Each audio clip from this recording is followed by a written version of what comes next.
Most people think their life is shaped by chance, but the truth is simpler and far more quiet. Your life is shaped by what you desire, and what you choose to focus on when nobody is watching.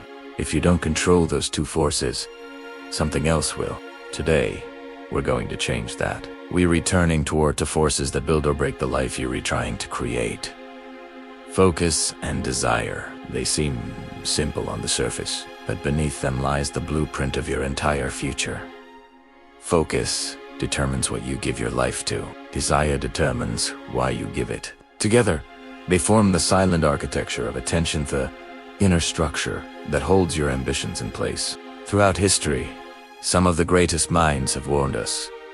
Desire is powerful, and if we don't understand it, we'd become its servant. Arthur Schopenhauer believed that human existence is driven by an endless, restless will, a constant craving that pushes us forward. Nietzsche saw desire as a creative fire, the force that compels us to rise, to fight, to build, to surpass who we once were. Carl Jung understood desire as a signal from the unconscious, an invitation toward the parts of ourselves we have not yet become. But here's the truth almost no one tells you. Desire without focus becomes chaos. Focus without desire becomes emptiness. This is the paradox. Many people live trapped inside. They have desires, but they are unfocused. Or they have focus, but nothing meaningful to aim it at. Modern life pulls our attention outward. Notifications, comparison, endless stimulation. We don't choose what we desire anymore. Desire is chosen for us. And in that noise, our real desires, the quiet ones, become buried. But the human mind wasn't built to chase everything. It was built to choose one thing at a time and commit to it fully. Neuroscience has shown that attention is a limited resource. Each distraction drains the fuel of focus, breaking the momentum that progress depends on. So if you want a real edge in life, here it is.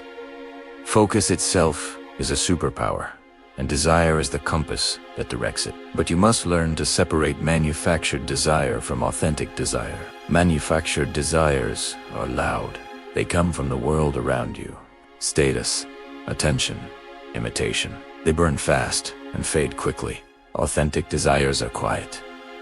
They come from within curiosity, purpose. They burn slowly.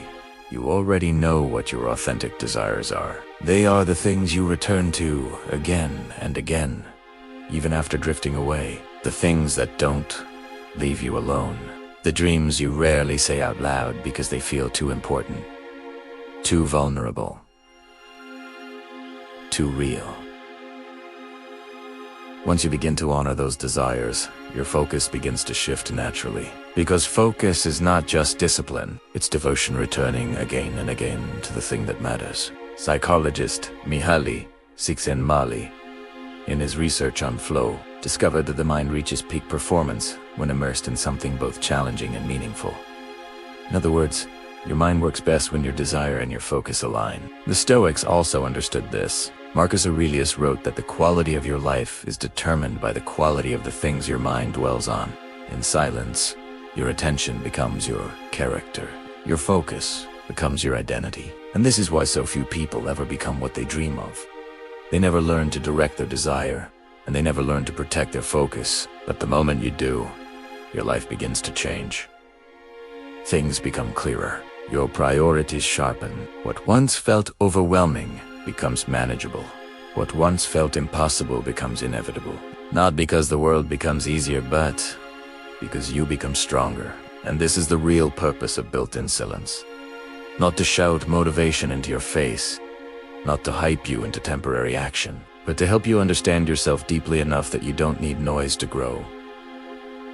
Real transformation happens quietly. Real focus happens internally. Real desire reveals itself only when the world goes silent. So as you continue your journey, ask yourself, what desire has lived inside you the longest? What task draws you in enough to hold your attention? What are you willing to return to even when progress feels slow, even when no one notices? Because this is where your life is built, not in loud moments, but in the silent ones. If you value self-inquiry, discipline, inner strength, and the journey of becoming who you were meant to be, consider subscribing to Built-in Sileus. Together, we grow quietly. We rise deliberately.